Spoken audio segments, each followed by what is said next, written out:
ಆಧ್ಯಾತ್ಮವು ಎಲ್ಲರಿಗೂ ಒಂದು ರೀತಿಯ ವ್ಯಾವಹಾರಿಕ ವಿಷಯವಾಗಿದೆ.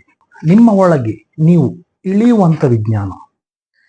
ನಿಮ್ಮೊಳಗೆ ನೀವು ಇಳಿದಾಗ ನೀವು ಯಾರು ಎಂಬ ಪ್ರಶ್ನೆಗೆ ಉತ್ತರವು ಸ್ಪಷ್ಟವಾಗಿ ಸಿಗುತ್ತದೆ. ಸಮಸ್ತ ಕನ್ನಡಿಗರು ನನ್ನನ್ನು ಕ್ಷಮಿಸಬೇಕು. ನನ್ನದು ಮೂಲತಃ ಮಂಗಳೂರಿನ ಕನ್ನಡ. ಮಂಗಳೂರಿನ ಕನ್ನಡವು ಇತರೆ ಪ್ರದೇಶಗಳ ಕನ್ನಡಗಳಿಗಿಂತ ಸ್ವಲ್ಪ ವಿಭಿನ್ನವಾಗಿರುತ್ತೆ. ಸೊ ನನ್ನ ಉಚ್ಚಾರಣೆಗಳೇನಾದರೂ ಸ್ಪಷ್ಟತೆ ಇಲ್ಲ ಅಂತ ಹೇಳಿದ್ರೆ ದಯವಿಟ್ಟು ಕ್ಷಮಿಸಿ. ಸೊ ಸ್ಪಷ್ಟತೆ ಸಿಗಬೇಕಿತ್ತು. ದೇವರ ಕೃಪೆ, ಸ್ಪಷ್ಟತೆ ಕಾಣಿಸ್ತಾ ಇದೆ. ಆದ ಕಾರಣ ಮತ್ತೆ ನಾನು ನಿಮ್ಮ ಮುಂದೆ ಲೈವ್ ಅಲ್ಲಿ ಬರ್ತಾ ಇದ್ದೇನೆ. ನನ್ನ ಲೈಫ್ ಸ್ಟೈಲ್ ಎಲ್ಲ ಕೂಡ ಚೇಂಜ್ ಇತ್ತು. ಜೀವನದಲ್ಲಿ ನಡೆದಂತಹ ಒಂದು ಘಟನೆ ನನ್ನನ್ನು ಆಧ್ಯಾತ್ಮದ ಕಡೆಗೆ ಸೆಳೆಯಿತು.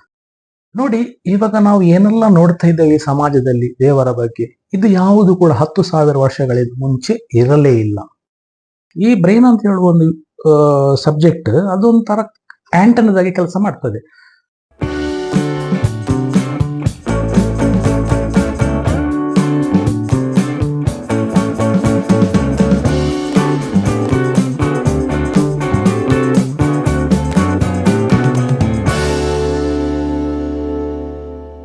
ಅದ್ವೈತ ಸಿದ್ಧಾಂತದಲ್ಲಿ ಪರಮಹಂಸ ಶಂಕರಾಚಾರ್ಯರು ಒಂದು ವಾಕ್ಯವನ್ನು ಹೇಳ್ತಾರೆ. ಬ್ರಹ್ಮಸತ್ಯ ಜಗನ್ಮಿಥ್ಯ. ಸಾಮಾನ್ಯವಾಗಿ ಈ ಒಂದು ಶಬ್ದವನ್ನು ತಾವೆಲ್ಲರೂ ಈವಾಗಲೇ ಕೇಳಿರುತ್ತೀರ. ಆದರೆ ವಾಸ್ತವವಾಗಿ ಬ್ರಹ್ಮಸತ್ಯ ಜಗನ್ಮಿಥ್ಯ ಎಂಬ ಪದದ ಆಳವಾದ ಅರ್ಥ ನೀವು ಅರಿಯಲೇಬೇಕು. ನೋಡಿ, ಆಧ್ಯಾತ್ಮ ಅಂದರೆ ಏನು ಎಂಬ ಒಂದು ನಿಖರವಾದ ಮಾಹಿತಿಯನ್ನು ಇಂದು ನಾನು ನಿಮ್ಮ ಮುಂದೆ ಇಡುತ್ತಿದ್ದೇನೆ.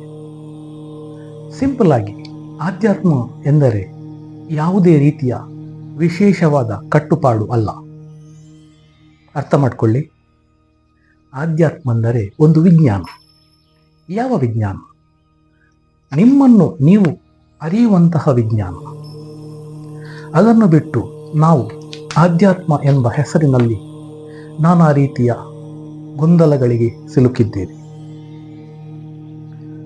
ಮೂಲತಃವಾಗಿ ಆಧ್ಯಾತ್ಮ ಅಂದರೆ ಶಿಖಾ ಬಿಟ್ಟು ಅಥವಾ ಎಲ್ಲವನ್ನು ಬಿಟ್ಟು ಎಲ್ಲೋ ದೂರದ ಊರಿಗೆ ಹೋಗಿ ಅಥವಾ ಕಾಡಿನಲ್ಲಿ ಹೋಗಿ ನೆಲೆಸುವುದೆಂಬ ಅರ್ಥ ಖಂಡಿತವಾಗಿಯೂ ಅಲ್ಲ. ಆಧ್ಯಾತ್ಮ ಅಂದರೆ ಒಂದು ಸ್ಪಷ್ಟವಾದ ವಿಜ್ಞಾನ. ಯೋಗ ವಿಜ್ಞಾನದ ಪ್ರಕಾರ ಯಾವಾಗ ನೀವು ನಿಮ್ಮ ಒಳಗೆ ಇಳಿಯುತ್ತೀರಾ ಆವಾಗ ನಿಮಗೆ ನಿಮ್ಮ ದೈವಿಕ ಸಾಕ್ಷಾತ್ಕಾರವಾಗುತ್ತೆ. ನೋಡಿ, ಬುದ್ಧ ಅಥವಾ ಯಾವುದೇ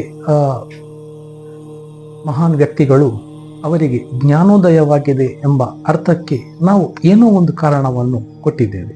ಅಂದರೆ ಏನೋ ಒಂದು ರೀತಿಯ ವಿಶೇಷತೆಯನ್ನು ಕೊಟ್ಟಿದ್ದೇವೆ.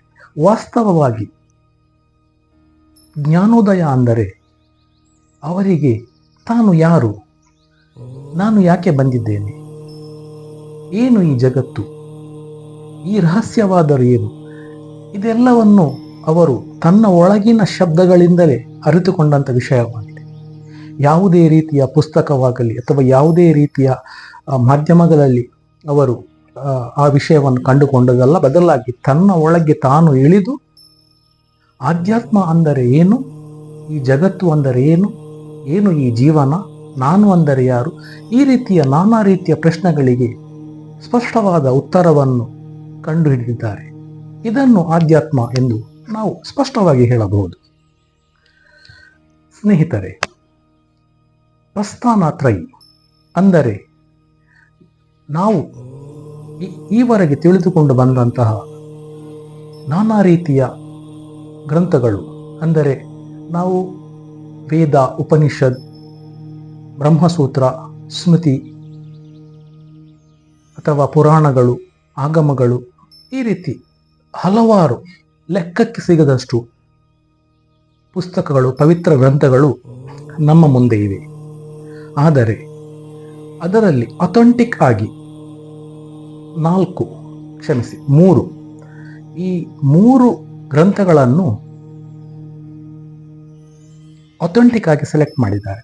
ನೋಡಿ, ಉಪನಿಷತ್ಗಳಿಗಿಂತ ಮುಂಚೆ ವೇದಗಳು ಹುಟ್ಟಿಕೊಂಡಿವೆ. ಈ ವೇದಗಳ ಒಂದು ಭಾಗವೇ ಉಪನಿಷತ್ಗಳು. ಅಂದರೆ ವೇದಗಳನ್ನು ಬಿಟ್ಟಿಲ್ಲ. ಆದರೆ ಪ್ರಸ್ಥಾನತ್ರಯಿಯಲ್ಲಿ ಮುಖ್ಯವಾಗಿ ಉಪನಿಷತ್ಗಳು, ಬ್ರಹ್ಮಸೂತ್ರ, ಅದೇ ರೀತಿ ಭಗವದ್ಗೀತೆ, ಈ ಪ್ರಸ್ಥಾನತ್ರಯಿಯಲ್ಲಿ ಬರುವಂತಹ ಈ ಮೂರು ವಿಷಯಗಳನ್ನು, ಮೂರು ಅಥೆಂಟಿಕ್ ಗ್ರಂಥಗಳನ್ನು ಆಧಾರವಾಗಿಟ್ಟುಕೊಂಡು ನಾನು ನಿಮ್ಮ ಮುಂದೆ ಈ ಎಲ್ಲ ವಿಚಾರಗಳನ್ನು ಇಡುತ್ತಿದ್ದೇನೆ. ನೋಡಿ, ನಾನು ನಿಮಗೆ ಯಾವುದೇ ಈ ಆಧ್ಯಾತ್ಮಿಕ ಮಾಹಿತಿಯನ್ನು ನೀಡುತ್ತಿದ್ದೇನೆಂದರೆ ಅದು ಮೂಲವಾಗಿ ಈ ಮೂರು ಗ್ರಂಥಗಳು, ವೇದಗಳೊಂದಿಗೆ ಉಪನಿಷತ್, ಬ್ರಹ್ಮಸೂತ್ರ, ಭಗವದ್ಗೀತೆ, ಮುಖ್ಯವಾಗಿ ಈ ಮೂರು ಪವಿತ್ರ ಗ್ರಂಥಗಳನ್ನು ಮುಂದೆ ಇಟ್ಟು ಅದರ ಆಧಾರದ ಮೇಲೆ ನಿಮ್ಮ ಮುಂದೆ ನಾನು ಆಧ್ಯಾತ್ಮಿಕ ವಿಚಾರಗಳನ್ನು ಚರ್ಚಿಸುತ್ತೇನೆ. ಹಾಗಂತ ಹೇಳಿ ನಾನು ಬೇರೆ ಯಾವುದು ಗ್ರಂಥಗಳು ಅಥೆಂಟಿಕ್ ಅಲ್ಲ ಅಂತ ಹೇಳ್ತಾ ಇಲ್ಲ. ಬಟ್ ನಾನು ತಿಳಿದುಕೊಂಡು ಬಂದಂತಹ, ನಾನು ಬಂದ ಮಾರ್ಗ, ಈ ಮಾರ್ಗದಲ್ಲಿ ನನ್ನ ಗುರುಗಳು ಏನು ನನಗೆ ತಿಳಿಸಿಕೊಟ್ಟಿದ್ದಾರೋ ಅದನ್ನು ನಾನು ನಿಮ್ಮ ಮುಂದೆ ಹೇಳುವಂತ ಪ್ರಯತ್ನ ಮಾಡುತ್ತಿದ್ದೇನೆ. ನೋಡಿ ವೀಕ್ಷಕರೇ, ಈ ಮೈಂಡ್ ಮಿರಾಕಲ್ ಚಾನಲ್ ನಾನು 2 ವರ್ಷದ ಹಿಂದೆ ಮೈಂಡ್ ಫ್ಯಾಂಟಸಿ ಎಂಬ ಹೆಸರಿನಿಂದ ಆರಂಭ ಮಾಡಿರುತ್ತೇನೆ. ನನ್ನ ಮೂಲ ಉದ್ದೇಶ ಅದೇ ಆಗಿತ್ತು. ಜನರಲ್ಲಿರುವಂತಹ ಆ ಒಂದು ಆಧ್ಯಾತ್ಮಿಕ ಅಂಧಕಾರ, ಆಧ್ಯಾತ್ಮ ಅಂದರೆ ಏನು, ಸ್ಪಷ್ಟವಾಗಿ ಆಧ್ಯಾತ್ಮದ ಹಿನ್ನೆಲೆ ಏನು, ಆಧ್ಯಾತ್ಮ ಎನ್ನುವುದು ಒಂದು ಕಟ್ಟುಪಾಡೆ, ನೀತಿ ನಿಯಮಗಳೇ. ನೋಡಿ, ಇದೇ ರೀತಿ ನಾನು ನಿಮಗೆ ಇವಾಗ ಹೇಗೆ ಕಾಣುತ್ತಿದ್ದೇನೋ, ಕಳೆದ 6 ವರ್ಷಗಳ ಹಿಂದೆ ನಾನು ಈ ರೀತಿ ಇರಲಿಲ್ಲ. ನೋಡಿ, ನಾನು 2 ವರ್ಷಗಳ ಮುಂಚೆ ಮೈಂಡ್ ಮಿರಾಕಲ್ ಎಂಬ ಚಾನಲ್ ಅನ್ನು ಮೈಂಡ್ ಫ್ಯಾಂಟಸಿ ಎಂಬ ಹೆಸರಿನಲ್ಲಿ ಆರಂಭ ಮಾಡಿದ್ದೆ. ತದನಂತರ ಹಲವಾರು ವಿಡಿಯೋಗಳನ್ನು ಈಗಲೇ ಅಪ್ಲೋಡ್ ಮಾಡಿದ್ದೇನೆ, ತಾವು ವೀಕ್ಷಿಸಬಹುದು. ಆದರೆ ಏನೂ ನನಗೆ ಸ್ಪಷ್ಟತೆ ಸಿಗ್ತಿರಲಿಲ್ಲ, ಏನೋ ಒಂದು ಕೊರತೆ ಬರ್ತಿತ್ತು. ಆದ ಕಾರಣ ಕಳೆದ ಒಂದೆರಡು ವರ್ಷಗಳಿಂದ ಯಾವುದೇ ವಿಡಿಯೋಗಳನ್ನ ಅಪ್ಲೋಡ್ ಮಾಡಲಿಲ್ಲ. ನಾನು ಅಧ್ಯಯನದ ಪರವಾಗಿ ಸ್ವಲ್ಪ ವಿಡಿಯೋಗಳಿಂದ, ಈ ಸೋಷಿಯಲ್ ಮೀಡಿಯಾದಿಂದ ಸ್ವಲ್ಪ ದೂರ ನಿಂತಿದ್ದೆ. ನೋಡಿ, ನಮ್ಮ ಆಧ್ಯಾತ್ಮಿಕದ ಅನುಭವವನ್ನು ಹೇಳಬೇಕಾದರೆ, ನನ್ನ ಲೈಫ್ ಸ್ಟೈಲ್ ಎಲ್ಲ ಕೂಡ ಚೇಂಜ್ ಇತ್ತು. ಜೀವನದಲ್ಲಿ ನಡೆದಂತಹ ಒಂದು ಘಟನೆ ನನ್ನನ್ನು ಆಧ್ಯಾತ್ಮದ ಕಡೆಗೆ ಸೆಳೆಯಿತು. ಈ ಆಧ್ಯಾತ್ಮ ಅಂದರೆ ಏನು, ನಾನು ಯಾರು, ನನಗೆ ಈ ರೀತಿಯ ಸಮಸ್ಯೆಗಳು, ಗೊಂದಲಗಳು, ನಾನಾ ರೀತಿಯ ವೈಮನಸ್ಸುಗಳು, ಇವುಗಳಿಗೆಲ್ಲ ಈ ಎಲ್ಲ ಪ್ರಶ್ನೆಗಳಿಗೆ ಉತ್ತರ ಬೇಕಿತ್ತು. ಸೊ ನನಗೆ ಗೊತ್ತಿಲ್ಲದ ಹಾಗೆ ನನ್ನ ಮನಸ್ಸು ಈ ಆಧ್ಯಾತ್ಮದ ಕಡೆಗೆ, ಆಧ್ಯಾತ್ಮದ ಮಾರ್ಗವನ್ನು ಹಿಡಿಯಿತು. ನೋಡಿ, ನಾನು ಚಿಕ್ಕದಿರಬೇಕಾದ್ರೆ ತುಂಬ ಆಧ್ಯಾತ್ಮಿಕದ ವಿಷಯದಲ್ಲಿ ತುಂಬ ಗೊಂದಲಗಳಿದ್ದವು. ಅದೇನೆಂದರೆ, ನಾವು ಚಿಕ್ಕಿರುವಾಗ ಫಿಲ್ಮ್ಗಳಲ್ಲಿ ನೋಡಿರ್ತೇವೆ, ಸ್ವರ್ಗ ಅಂತ ಹೇಳಿದರೆ ಯಾರೋ ಒಬ್ರು ಆಕಾಶದ ಮೇಲೆ, ಹೊಗೆಯ ಮೇಲೆ, ಮೋಡಗಳ ಮೇಲೆ ಯಾರೋ ಕೆಲವು ಪ್ರದೇಶ ಇರ್ತಿತ್ತು. ಆ ಪ್ರದೇಶಗಳಲ್ಲಿ ಯಾರೋ ಕಿರೀಟ ಇಟ್ಕೊಂಡು ಅಥವಾ ಯಾವುದು, ಈಗ ನಾವೇನಲ್ಲಿ ನೋಡ್ತಿದ್ದೇವೆ ಅದೆಲ್ಲ ಇತ್ತು. ಸೊ ಅವಾಗ ಆ ಸಣ್ಣ ಪ್ರಾಯದಲ್ಲಿ ನನಗೆ ಒಂದು ದೊಡ್ಡ ಪ್ರಶ್ನೆ ಇತ್ತು, ಹಾಗಾದರೆ ದೇವರು ಅಥವಾ ಈ ಒಂದು ಏನು ಸ್ವರ್ಗ ಲೋಕ ಅಂತ ಹೇಳ್ತಾರೆ, ಇಂತಹ ಒಂದು ಲೋಕವು ಈ ಮೋಡಗಳ ಮೇಲೆ ಇರಬಹುದಾ, ಇದು ನಿಜನಾ ಅಥವಾ ಕಲ್ಪನೆಯ? ಈ ಒಂದು ಪ್ರಶ್ನೆಯು ನನ್ನನ್ನು ಸುಮಾರು 30-35 ವರ್ಷಗಳ ಹಿಂದೆ, ಅಂದರೆ ನನಗೆ ಯಾವಾಗ ಬುದ್ಧಿ ಅಂತ ಹೇಳುವ ಒಂದು ವಿಚಾರ ಬಂದಿದೆಯೋ ಆವತ್ತಿನಿಂದ ಈ ಒಂದು ವಿಚಾರವು ನನ್ನನ್ನು ಪ್ರಶ್ನೆಯಾಗಿ ಉಳಿದಿತ್ತು. ನಾನು ಅದರ ಬಗ್ಗೆ ನಿರಂತರ ಹುಡುಕಾಟ ಕೂಡ ಮಾಡ್ತಾ ಇದ್ದೆ. ಆದರೆ ಕಳೆದ 5-6 ವರ್ಷಗಳ ಹಿಂದೆ ನಡೆದಂತಹ ಒಂದು ಘಟನೆಯು ನನ್ನನ್ನು ಸಂಪೂರ್ಣವಾಗಿ ಈ ಆಧ್ಯಾತ್ಮದ ಕಡೆಗೆ ಸೆಳೆಯಿತು. ಆವಾಗ ನನಗೆ ಕಂಡಂತಹ ಒಂದೇ ಒಂದು ಸ್ಪಷ್ಟತೆ, ಆಧ್ಯಾತ್ಮ ಅಂತ ಹೇಳಿದ್ದರೆ ನಾವು ಇಲ್ಲಿ ತನಕ ಏನು ಯೋಚಿಸ್ತಿದ್ವಿಯೋ ಅದು ಅಲ್ವೇ ಅಲ್ಲ. ಆಧ್ಯಾತ್ಮ ಅನ್ನೋದು ವಿಜ್ಞಾನ. ನಿಮ್ಮ ಬಗ್ಗೆ ನೀವು ಅರಿಯುವುದೇ ಆಧ್ಯಾತ್ಮ. ನೋಡಿ, ಆಧ್ಯಾತ್ಮ, ಆತ್ಮದ ಬಗ್ಗೆ ನೀವು ಅರಿಯುವಂತಹ ಒಂದು ಕಲೆ ಅಥವಾ ಆ ಒಂದು ಜ್ಞಾನದ ಒಂದು ವಿಚಾರವನ್ನೇ ಆಧ್ಯಾತ್ಮ ಎಂದು ಉಲ್ಲೇಖ ಮಾಡಲಾಗಿದೆ. ನೋಡಿ, ನೀವು ಬೇರೆ ಬೇರೆ ಪರಂಪರೆಗಳಿವೆ, ಬೇರೆ ಬೇರೆ ಅಖಾಡಗಳಿವೆ, ಬೇರೆ ಬೇರೆ ಗುರುಗಳ ಮುಖಾಂತರ ಬೇರೆ ಬೇರೆ ರೀತಿಯ ಸ್ಪಿರಿಚುವಲ್ ನಾಲೆಜ್ಗಳು ನಮಗೆ ಸಿಗ್ತವೆ.